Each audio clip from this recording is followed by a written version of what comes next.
to Innovation and Leadership. I'm Jess Larsen. On this episode, I'm really excited to have CEO of Cohesity, Sanjay Poonen. Sanjay, thanks for doing this. Jess, a pleasure to be on your show. Thank you for having me. Well, you've got a very interesting career and background. I've got so many questions. For people, let's just give a little bit of context right now. Last valuation I saw for Cohesity was like 3.7 billion. Is that the last one that was public? I don't track it, but if that's what's publicly reported, I kind of lose track of what the past is. I'm trying to build a long-lasting, great company in the grand arc of time, and at some point in time, those valuations update themselves, and we go public. We're trying to build a great company that I think has a big, inside the $30 or $40 billion TAM, as an opportunity to be a multi-billion-dollar revenue company and the undisputed leader in the space. So that's what I'm focused on, and many of those interim states of valuations give you some validation of that, but we're making really good progress on I'm 1 year in the job and on our multi-year plan. Great. And about how many employees these days? We're a little over 2,000 employees. Okay. So again, I want to talk about all sorts of things in your background. President at SAP, I think they're 163 billion today. COO of VMware, I think they're 72 billion market cap today. And obviously doing great things at Cohesity now. So for people who don't already know what you guys do, can you tell us a little bit about what the company does and just a feeling for the landscape right now? Yeah, we call ourselves an AI-powered data security and management company. What we do is we protect the world's data from attacks from cyber criminals. So what's happened is a lot of people's data over time moves out of what's called primary production systems into secondary systems, often backup, snapshotting, and other systems. And those were being done in a very cumbersome, slow fashion. So 10 years ago, our founders, a bunch of ex-Google folks, designed the fastest way to bring compute closer to storage, said the speed at which you backed up and protected that data was second to none. Our founders invented hyperconverged, ways of doing this in our space. And then last 4 years, the focus hasn't been just on speed and scale of doing it, which we do the best of anybody. Was on the security of it, because if you think about data like an iceberg, the top of the data is what you put in your primary systems, databases, file systems, and so on. The bottom of the iceberg is what you put in your secondary systems like backup and so on. The secondary systems became the ones that became the target for the bad guys. The ransomware, cyber criminals began to say, we're not going to go after your primary systems, we're going to have to go after your secondary systems. And hospitals, schools, even some large organizations start to become, just this past week, we've been hearing about some of the attacks, unfortunately, in Las Vegas and in some of the hotels there. This is a absolute severe issue that's on the boardroom minds.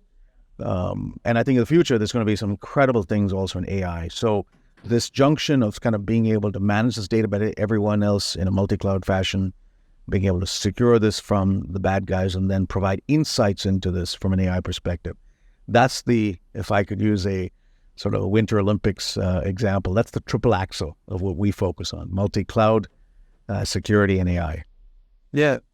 When you think about a question that top IT professionals should be asking themselves in this area that maybe not all of them are asking, what do you think that is? I think in this particular area, I think the most important question IT executives, CIOs, CTOs, CISOs, and boards need to be asking is how quickly, it's not a matter of when, but if, but when you're probably going to get attacked. It's a little bit like having, someone told you, I'm never going to get a cold. Maybe you are superhuman, but the question really isn't if you're going to get a cold, how fast can you recover? What's your immunity like?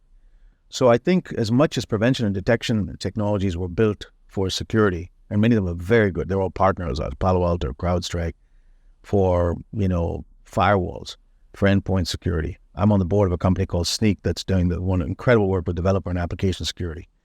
Ultimately, you want to be able to recover, you want to remediate, and building a resilient enterprise meant that recovery time, we do the fastest cyber recovery of anybody. Our technology is super fast. It's like this F1 car that can recover incredible because of a lot of the tech we built. So given the fact that our roots are building the best tech of anybody that's super fast and scalable, I think the question I think everybody should have is, listen, how first protected am I from ransomware attacks? But if I built the best protection, how quickly can I recover also if I do get attacked? so that, God forbid that does happen. If it does happen, I'm hopefully never paying the ransomware. Yeah. When you think about this as a business, I'm interested in some of your philosophies. I mean, you read the Wall Street Journal this last year, and you see, obviously so many criminals involved in cybercrimes, but you also see, attacks from, where it's like state-sponsored, China, North Korea, Iran, Russia, and we're seeing that it's not just a criminal trying to steal your stuff, but it's like an actual government that's hacking your private company. When you think about that series of competition, how does that guide some of the decisions that you make about what you're going to build and how you're going to build it? Yeah, it's a topic I talk about just a lot with one of our board members, Kevin Mandia, who's on our board. By the way, when I called him last year this time, I said, listen, I'd like to join our board. He's probably one of the biggest cyber fighters this world has. When SolarWinds happened, the U.S. government called him. He's started in the U.S. Air Force. He's been fighting this. I call him affectionately the Sherlock Holmes of our industry. He looked at our tech, decided we were the best in the space, and decided to join our board here. I talked to him about this talk because he sees the threat vector all the time. He's getting advised the most. And it is a serious threat that is often funded by nation-state actors from many of the countries you talked about, whether it's Russia, China, Iran, Korea, but mostly a couple of those kind of key countries. I believe in the reason I came to this country is I believe in entrepreneurship. I believe in the American dream, and software is our birthright here, right? So I believe that collectively as a village, we can fight these guys, and we have all the tech, and between us and a few other countries have also invested very heavily in security, like Israel. My home country, India, now is also doing a lot in sort of innovation there. But I think the American dream, now I'm a U.S. citizen here, but I came here to I think I talk a lot to the security, industry CEOs. They're all very good friends of mine. I built a security business at VMware, so I'm an investor in many security companies. So I talk to many of these experts. We have, in fact, a show in our own, company called Spotlight in Security, where I feature many of these key people. I just think that the collective strength of the village of what we have here will beat these guys. We just need to be vigilant, okay, and we need to continue to out-innovate them. Because there's one thing that is true, is that it's almost like a economy to itself. Cybercrime is like they're you think of them as their own VCs. They're funding themselves, maybe state-sponsored. But if you believe that collectively we have better tech as an industry together, the Palo Altos, the CrowdStrikes, the Microsofts, the Oktas, the Zscalers, whoever you would consider market cap leaders. I hope in that same sentence you'll say Cohesity, either now or in the future.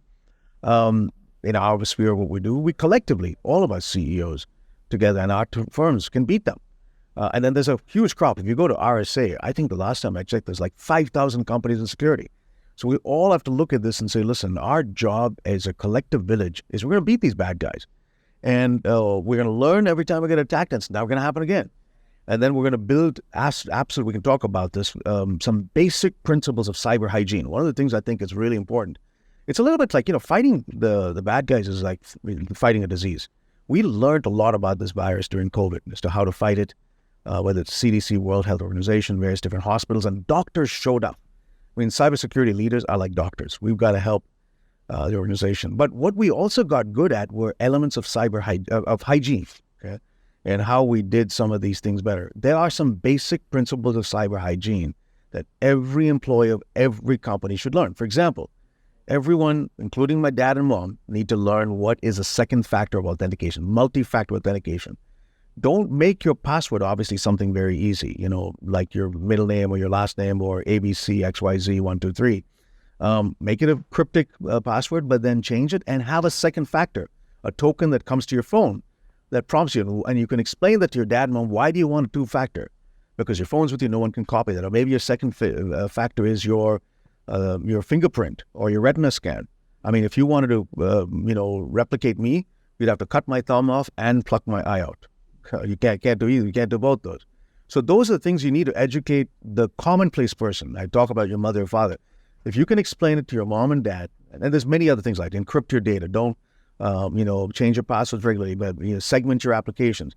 There's 4 or 5 principles of cyber hygiene that I have spent a lot of time. I wrote about this at VMware that I believe every organization needs to get comfortable with, and all the way to their boardrooms.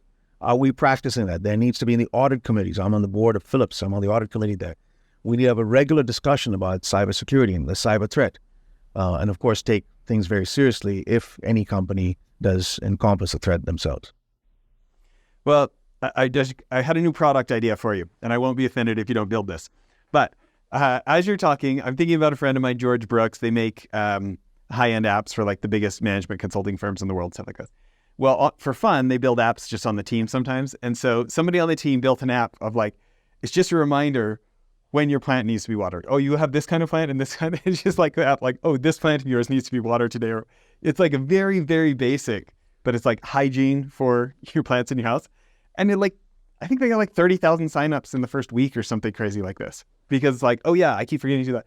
As you're talking, I'm like, man, my company needs a hygiene app for like, okay guys, it's time for everybody to change your password again. Okay guys, have we actually been encrypting things? Like, like just that, instead of having to remember, we probably need something like that. So I don't know, we'd be the best served building that particular app, but I wish your friend really well. But a lot of those things that you just talked about, Jess, are artificial intelligence powered, analytics powered suggestions, right? I mean, there's basic things. I mean, hygienic things we do in life is like brush your teeth, take a shower, keep yourself reasonably, kind of clean and things of those kinds. And we obviously get better at washing our hands, all those things that we did during. But what good news is the healthcare has now become a lot more analytical in artificial intelligence. So my blood test can predict certain things. My cholesterol levels can predict certain things. My blood pressure can. So, and of course, ultimately the study of genome and DNA sequencing will allow us to potentially solve really chronic issues like cancer and Alzheimer's and so on. And thank God that we've got incredible, powerful scientists in life sciences and companies like Johnson & Johnson and, Merck, Eli Lilly and Pfizer and so on and so forth, who are inventing great things. But those are all analytics and AI driven, which take hygiene to a next level. So hygiene is sort of the basic level. So I think of it as like brushing your teeth. What are the brushing your teeth kinds of exercises we all need to do in the cybersecurity industry? We need to educate your mom and dad on those things, or the average employee, all the way from receptionist to the top floor. What are the basic things we need to do? And we all need to be vigilant, watching and making sure the chief security officer of the company needs to be enforcing those aspects of cyber. But then beyond that, we have to have an AI-powered scheme that is helping protect. But listen, we've talked a lot about cybersecurity. I mean, that's a key part of what we do is protecting the world's data. But that's a little bit like a brake, right? Security is often viewed like a brake. It's like stopping people. The accelerator is getting insight. So when I talked about the data that we work with, sort of the bottom of that iceberg, right? The top of the iceberg is production data. The bottom of the iceberg is secondary data.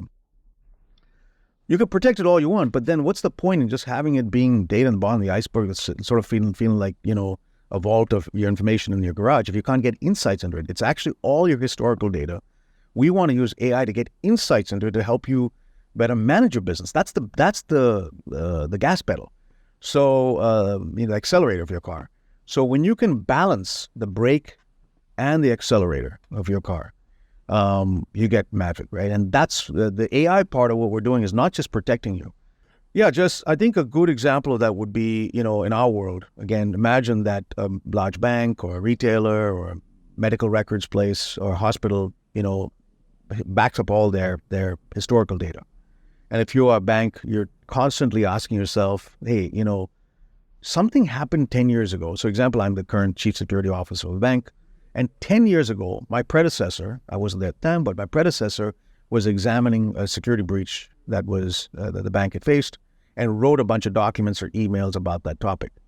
I'd like to search that, but it's not in my primary systems production. It's so old, it's backed up. If you go and ask your IT team to come back with you, with all the documents that your predecessor wrote, they'll say, come back a few days. I've got to what's called rehydrate the data, take it out of all it. It almost feels like extracting that 1980s Michael Jackson song from a tape. That's how arcane this industry is. We've developed technology now with generative AI where you can not just retrieve that. We've got a very rich index system, but we can summarize it. I mean, generative AI is all about summarization. And it's a branch of computer science called retrieval augmented generation. We are now pioneering that. We've filed a bunch of patents in our area. So then the system comes back with you. It may not be instantaneous, like a Snowflake or Databricks query, but maybe make a few minutes. But even if it takes a few hours and I come back the next day, And it gave me a summary of everything that my predecessor did. That's beautiful, right? Or maybe another query would be, I'm at a hospital and someone, may have taken records out of our medical records and sent it to the wrong person. I want to investigate that to find out who did, but all of that data all of the emails and all that stuff is sitting in a backup. I could run a compliance check on all emails to see what happened. So there's a whole world of e-discovery and so on that I think AI-powered technologies are going to revolutionize in our world of data protection. We are on the cusp of doing, we're on the pioneering edge of doing that. We've filed a bunch of patents to do it. And I think that that's going to provide people insights into their data. There could be also analytical things. So maybe we're able to use AI to search backed up databases to come back with a trend that it discovered, from anything backed up that you couldn't do on your primary systems because it took away a lot of, whenever you run queries in a production system, it affects the performance. It affects other people who are also trying to query that same production system. But when you do it on a secondary system and a backup system, it could run overnight. No one's affected by it because it's sort of like running some process on some data sitting in your garage. You're not affecting the primary electricity of your house, so to speak, right? So That's how we think about all of this AI work on secondary data. We're doing some pioneering research in that area. That's exciting. Makes me think about just like the 900 episodes of this show. Should like be able to type in there and go like, okay, all of these CEOs of billion-dollar companies, what do they say in common? Have a report for me, make myself a little ebook. Just that is generative AI. So think about that. Imagine all of that's a good example. Let's take that to there. Imagine all that is backed up somewhere. Now, if it's video and comments, there may be ways to kind of search video and comments, but there may be metadata associated with all that, which is you tagged. Sanjay did this episode of me, and his keywords used were cybersecurity, blah, blah, blah. And you wrote a small little text that went along with the video or the audio for the show. Now, that's all one big backup, hopefully in a Cohesity system. We run generative AI on top of that. We'll find that and that episode, and we extract it out, and there may be tools that allow you to summarize even a video. Yeah. This world is going to get so much easier, right? I mean, the beauty of generative AI is, and people are debating, is this going to hurt our creativity and so on. I mean, our writing of papers or essays is just going to be so much easier, right? You summarize the entire Leo Tolstoy and give it to me in one page. Okay, I got it. Do I have time to read the book? Maybe I will. But that ability to summarize large amounts of data and come back with a summary is very useful. I mean, human beings like to start with, give me the top 3 points, give me the top 5 points, give me the top 7, right? And then you build a whole encyclopedia. But we love sort of progressive disclosure. Start with the summary. And I think that's what generative AI and all the work that Microsoft and Google and others are doing are going to just really be explosive for us in the next decade. Very exciting times. Yeah, no kidding. Well, I want to go back. You talked about growing up in India. Where in India did you grow up? I grew up in Bangalore. Our family is actually from a state in India called Kerala, which is the southwest corner.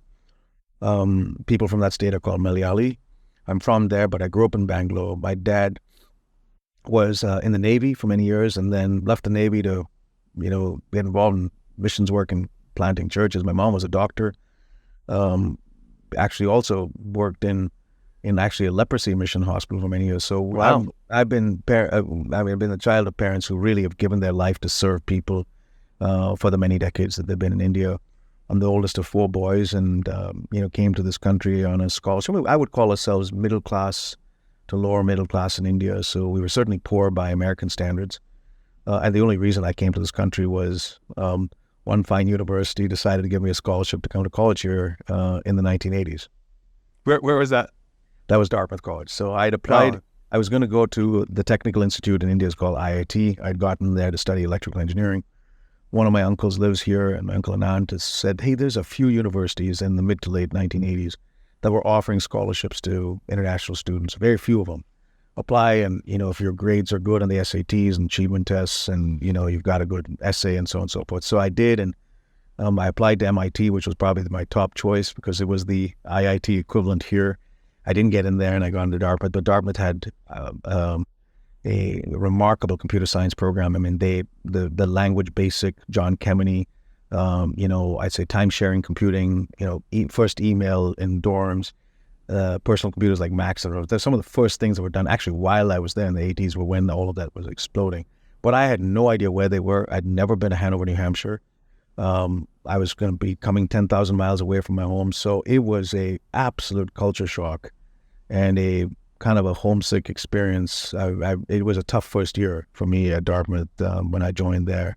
So, I think these were some of the things that grew me up very fast in my, late teenage years. Yeah. Well, your parents sound absolutely great. What kind of long-term advantages do you think you've had by being raised by parents like that? I mean, I wasn't a very popular kid at school. I mean, I was bullied at school for whatever reason. I had thick glasses. I wasn't very popular. But I think the one thing I always taught my life story was I knew that whatever happened at school, I had a fortress of peace in my home. And my parents loved me, and there was always a shelter that felt safe. Me and my three brothers were pretty close to the family. And it didn't matter what happened at the playground. I think we knew that if we weren't popular, I mean, kids really struggle with popularity. They all want to be liked. And when I see kids who are not as popular, I can relate to that because that was me. I wasn't very popular.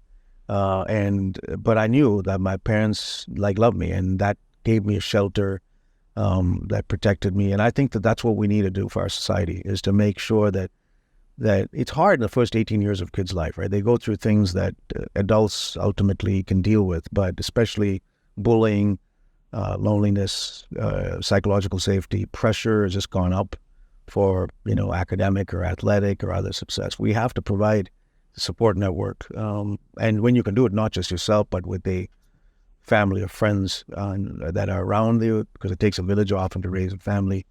All those things were very, very helpful to me. And that's, I think, also what's grounded me in the way in which I manage people today. I think in some senses, I don't like to use the word family because people aren't with you forever in life. But you have to create that sense of mother bear, papa bear, safety for your employees. They got to feel like, the CEO's got their back. I mean, they're really going to, of course, they've got to perform, but the company is going to win as a group. We're gonna swarm particularly together. And I love that African proverb: if you want to run fast, you run alone. If you want to run far, you run together. And I think that's kind of my collective experience. The six of us, four boys and two parents, we ran together. It was a group. And now, collectively as Poonens, I've got 3 kids, and my brothers collectively, between all of us, have 17 kids. So there's 27 of us Poonens. I have a picture of us right next to me. We all run together. We do a family get-together once a year. We're all in the United States together. My parents have now lived a little more of their life here in the U.S. than in India. And I think that whole picture of creating that community where people can feel like, we're in this, we're not going alone. We're going as a tribe, so to speak, right? That's a very good lesson. Now, when you have 1 billion people in India, that's kind of like our collective advantage, 1.4 billion. We tend to, as a country, move together and have been very fortunate to create one of the biggest democracies that for the most part has lasted very long times. I mean, in the history of time, and also more recently since 1947, our independence. But I think that that's how I encourage businesses to build long-term success. You kind of move together as a pack of wolves.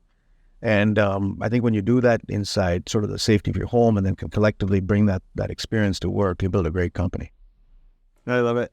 I will say I'm fascinated with India. I've got a mentor of mine he's in Singapore now, but a different mentor of mine came over. He was in investment banking in the States for 20 plus years, is now, 40 plus years, now retired. But, on this show, I consistently, because we have folks from all over the world, but usually people living in America, sometimes Canada. And so often, there's just so many of the greatest entrepreneurs in our country grew up in India, and we were lucky enough to get them here. You think about these stats that it's like you're 4 times more likely to become a millionaire in America if you were an immigrant.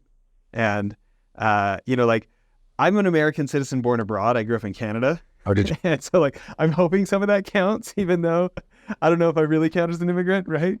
But to me, I love so much. I don't know if you feel this way. I feel this thing about the States of if you're willing to take personal responsibility for yourself, it's got to be the number one country in the world where your past doesn't have to determine your future.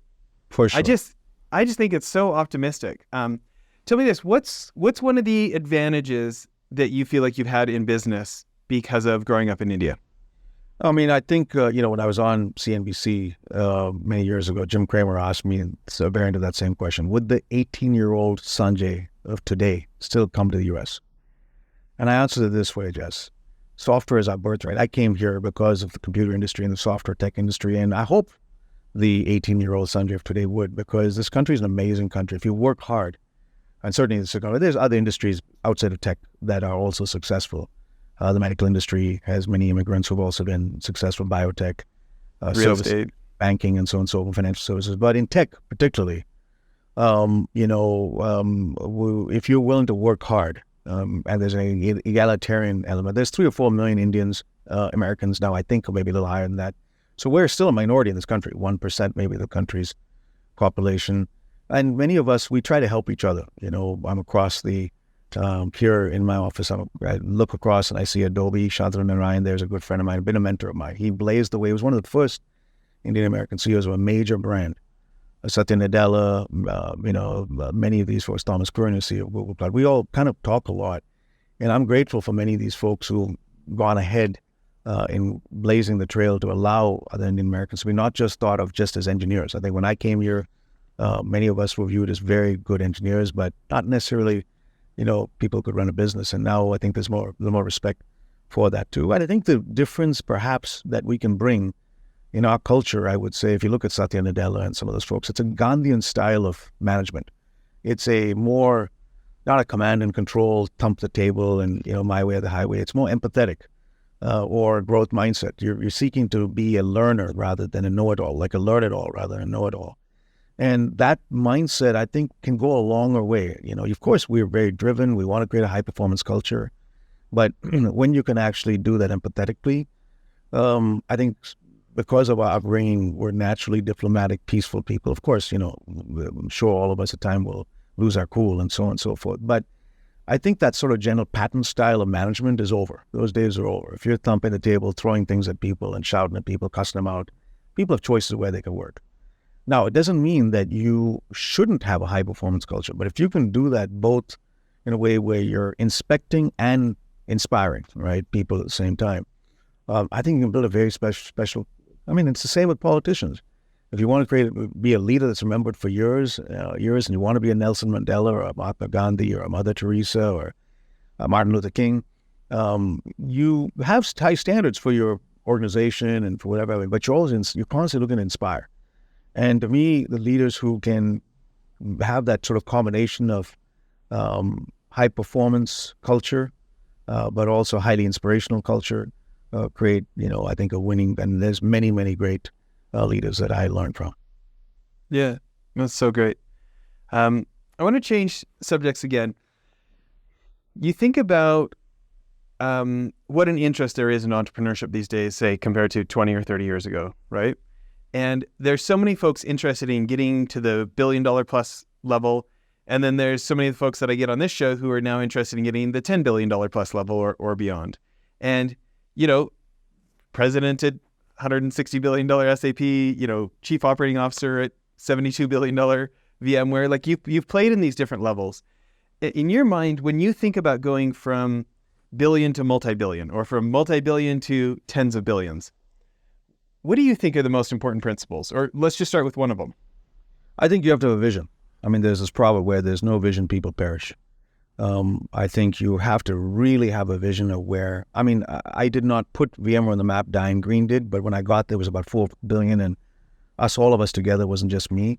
We took that company from 6 to 12. It was a fantastic run. And now the company's getting acquired by Broadcom. SAP, I got there, but it was about 10 billion. I didn't put that company on the map, Hasselplattner did, but a lot of the products I worked on, analytics and others, we took the company from 10 to 20 billion. It was a fantastic run. I think we have an opportunity here at Cohesity to take our business and put it in the echelon of a multi-billion dollar. So you want to have a vision, right? The vision at VMware was to virtualize the entire world and lower the cost so that data centers ran more efficiently, and ultimately you created a sustainable data center experience that moved to ultimately the public cloud. At SAP, we wanted to really automate the processes, first in finance and then many other parts, supply chain, so that automation made software-driven computing so much easier for accounting and many other processes that were in the past manual or being done on a mainframe. At Cohesity, we want to protect the world's data, and provide insights into it. We want to manage, secure, and provide insights. So if that vision could become a reality, and we grow disproportionately faster than everybody else, we get the best customers in the world, build the best product, hire the best people, get the best partners. I think you have a shot at doing it, and then you're constantly asking yourself. So I'd come back to vision. And if I were to, there's many others, but if I were to pick a second, Jess, it would be you want to be constantly refining and communicating that. And communications is a gift and a skill that every leader needs to develop, because the more you're going to be clear, crisp, and concise.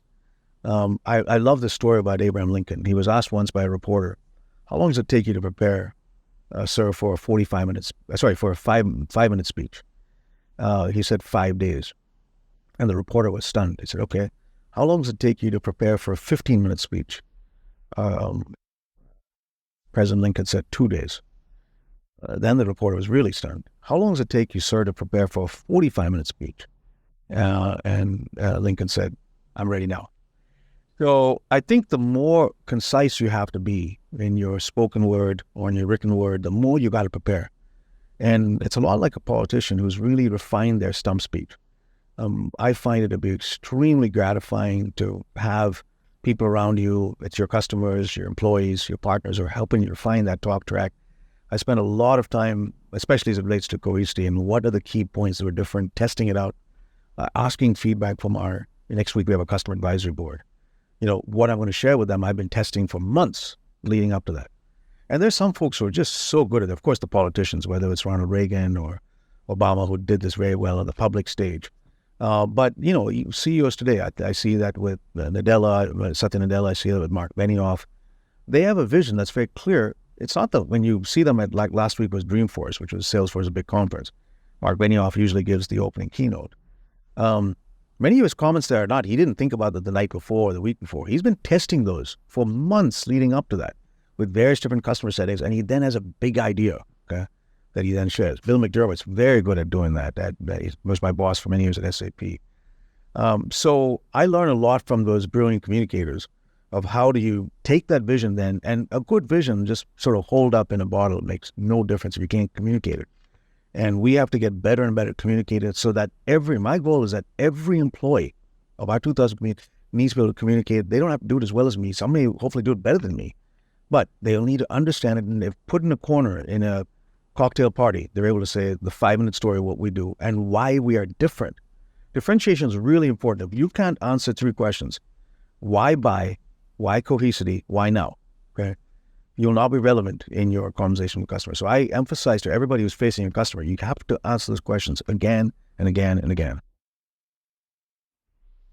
When you think about someone who realizes they're too much like their competitor and they need to widen the gap and they need to create a moat and high walls around their castle and they need to create some defensible differentiation, what's a lever they can pull? What's a question they should be asking? How can they start that path to becoming more, defensively differentiated?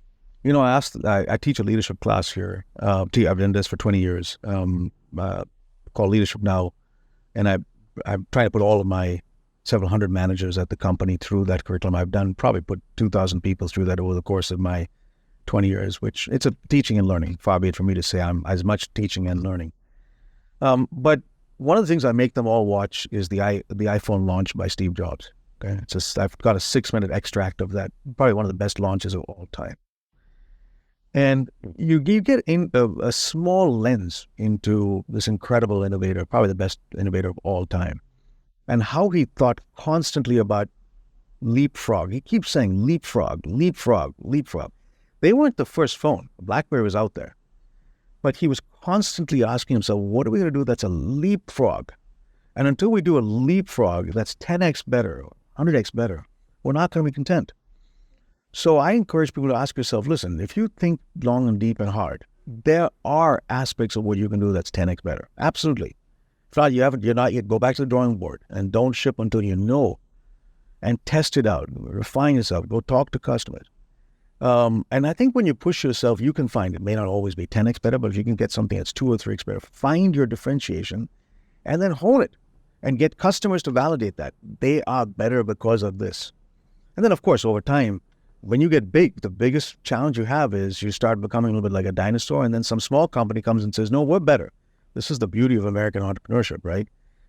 There's a Yahoo search, and then Google says they can do it before. Before you know it, there's no more Yahoo search. There's a BlackBerry phone, and before you know it, there's an Apple iPhone, and before you know it, there's no more BlackBerry phone. So when you get to be big, it doesn't mean that that sustainable competitive advantage, for example, in BlackBerry, that I have a keyboard, is your sustainable customer advantage, because it changes.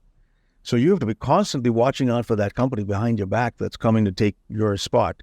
And I think that's the beauty of strategy. That's the thing you're constantly asking yourself. So in our world, we started off with having the best scale and scale. Many of our competitors copied our architecture. That's okay. Imitation is the best form of flattery, but we were the first to create scale and speed at being able to. But that was not enough. Data management, managing that bottom of the iceberg, was not as important as securing it. And then the third act for us is providing insights into it. So now the very crisp differentiation to us is we manage, secure, and provide insights into that secondary better than anybody else. And we've got to constantly ask ourselves, what is that better than anybody else? So I spend a lot of time with our product management and engineering team forcing that differentiation. Are you really better than anybody else? Are customers saying that? When I do a benchmark of us against a logical competitor, why do you feel you're better? And don't believe your own BS or your Kool-Aid, if you would, if we aren't. To me, everyone's is on the Colorado, University of Colorado train right now, and Deion Sanders and Coach Prime. But watching the way in which he has instilled differentiation into this university that was 1-11 last year, okay, and is just willing his way into winning. I mean, it's just so much. Of course, he's got athletes joined him, but so much of that is heart, okay, where he's convinced that team, they're going to win. And I think the competition's somewhat scared coming in to Boulder to beat them. And so much of that is instilling that confidence in your team to say, we can and we will win. And then those ideas start to flow out. Okay, we can win. Here's the ideas. Here's the differentiation. So as a CEO and leader, just like Coach Prime, you've got to basically create that environment where there's constant belief. We can do it. We can do it. We can. And here's the ideas. And the ideas start to flow, and then you as the leader to facilitate that, and then when you get successful, I love that, Jeff Bezos, one of the leadership principles, it's always day one, meaning just because you're successful doesn't mean your sweat doesn't stink and you got to have a shower. You get comfortable with the fact that you've got to go back to the locker, to the gym and work out, because there's somebody who's going to try and take you down the next day. I think I'm going to have to go back and listen to this part on repeat. I feel like there was a lot of great stuff in there. I'm going to itemize that out.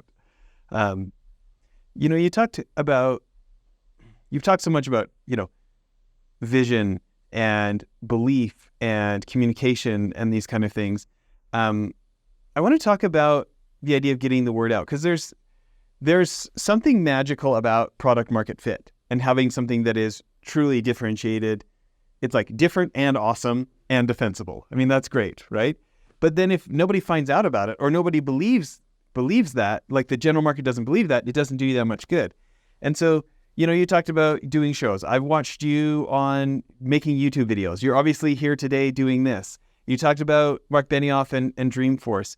When you think about the idea of a CEO or chairman, being the face, being the flag waver, and not just creating a great product, but also being that ambassador for it, what advice would you have? Those folks who they want to break the billion mark, or they want to now break the $10 billion mark, and they're thinking about truly embracing this, evangelist in chief, the flag waver, whatever you want to call this role.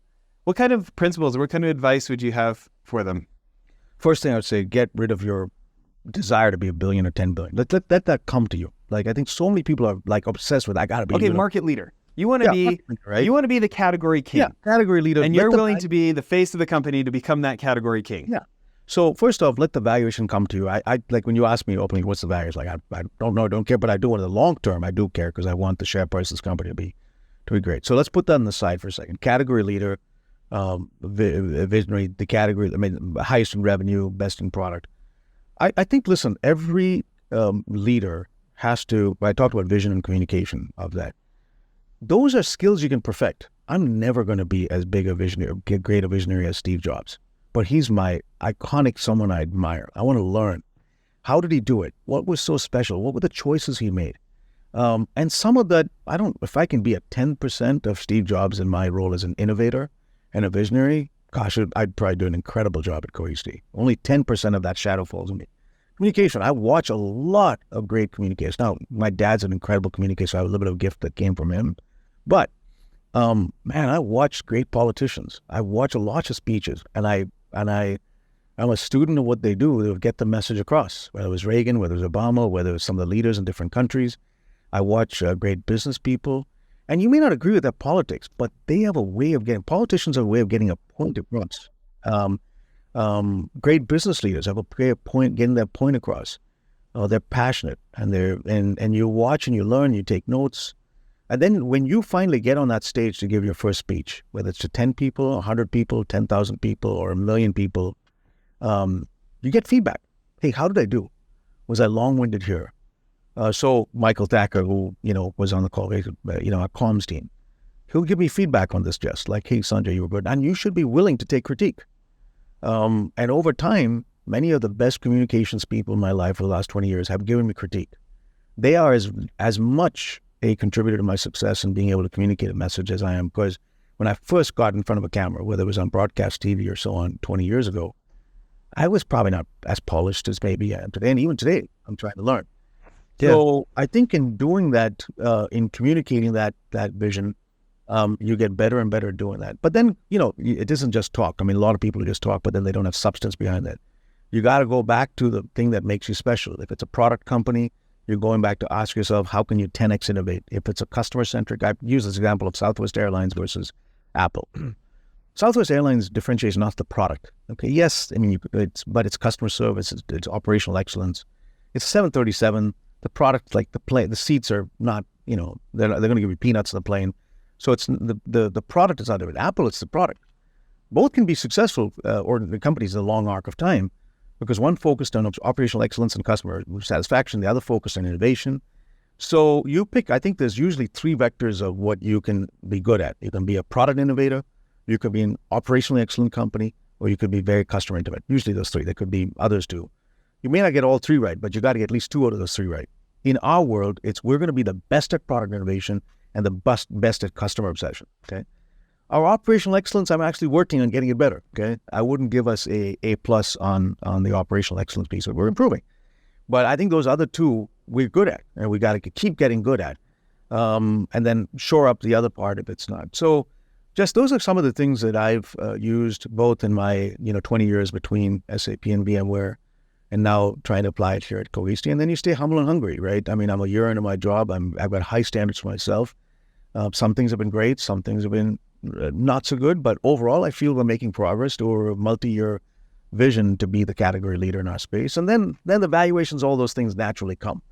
But don't be obsessed by that, because all too often people are like, I've got to be on this list and I've got to be a valuation that's XYZ. And often those mean nothing until you go public, by the way. Once you go public, yes, then there's a grant. The public markets are all going to be very fair at valuing people. But all these private valuations mean nothing until you are evaluated in the scrutiny of the public market and the capital markets decide then how really valuable. No, I like that. I like that refocusing of, but to me, that's the difference between vision and goals, yes. Right? Of like, goals are, here's a milestone. Vision is category leader. For sure. I agree with that. Listen, this has been so great. People who want to potentially become a customer of the company or look for careers, where should they be going on the internet? I mean, just go to cohesity.com, but you can also email me directly. spoonen@cohesity.com. I'm approachable. We'd love to, certainly for positions we're opening, we'd love to hire the best talent.